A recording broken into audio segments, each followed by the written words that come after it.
So guys, there is another important method that you can use with string that ends with match. So these are the methods. So we just want to explore how they work. But before, we want to look at the anyMatch, how it works. So if you read at the Java docs, it says returns whether any elements of the string match the provided predicate. May not evaluate the predicate on all elements if not necessary for determining the result. If the string is empty, then false is returned and the predicate is not evaluated. So I'm just gonna comment this code for now and focus on the anyMatch. So what we want to do, we see that first of all, if the string is empty, it returns false. That's how it works. It returns false. If the string is not empty, it will evaluate to see if there is any element in here that is greater than 0. If there isn't, it will return false. If there is, it will return true. So let's say we put the last one here. It has to give us true now, as you can see. So as you have heard, they say this method is short-circuiting. That means if they find, while iterating through the string, if they find a method that matches the predicate, it stops. It doesn't go and look for the others. So let's say we have something like this. So what I'm gonna do here, I'm gonna say dot pick. So what I'm gonna do is to print this, and then let's run this code. So we see that we printed all of this. Let's put 8 at the last. So we also printed 8. So let's put 8 maybe to be at the beginning here. And then we run this code. We see that we didn't print the others. That is what we mean by short circuiting. Since we already found a number that matches the case, we don't need to go and iterate through the rest of the string.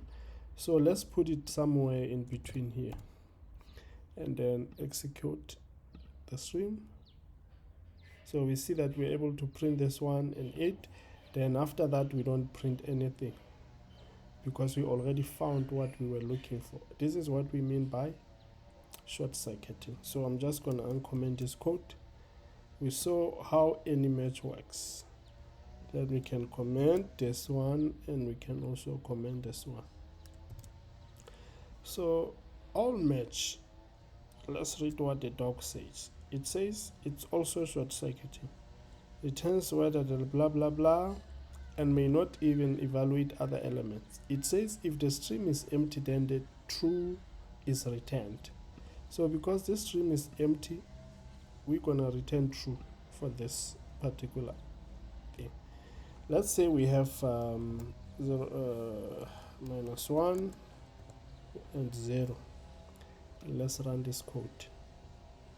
We return false. There is no need to check the short circuiting because I already demonstrated how short circuiting works. So, and then allMatch.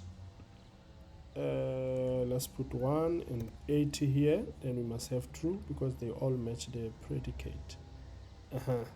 So, okay, I can just demonstrate the short circuiting here and see how this one will actually work for us. So I'm just gonna copy this and then I'll put pick here, and then we see what we're gonna get.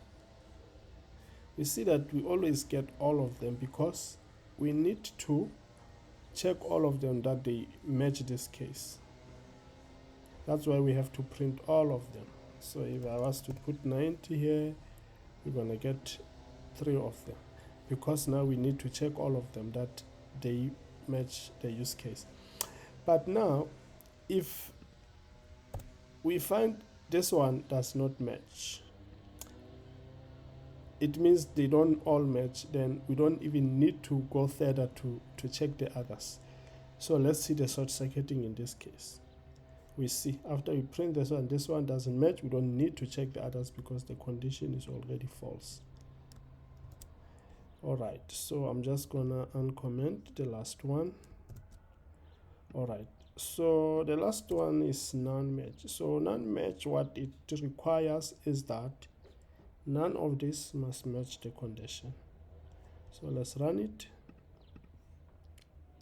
For now it's true, none of this is actually greater than 0.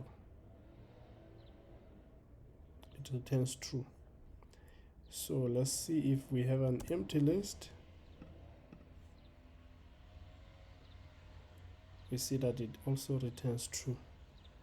Let's say we have 1 here, it returns false. We have 3, it returns false. So let's see the way pick works here.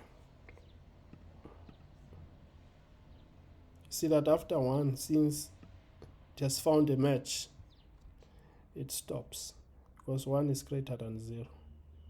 And then because it actually contradicts the noneMatch, we don't need to continue because we already found the one that matches. So this statement must be false.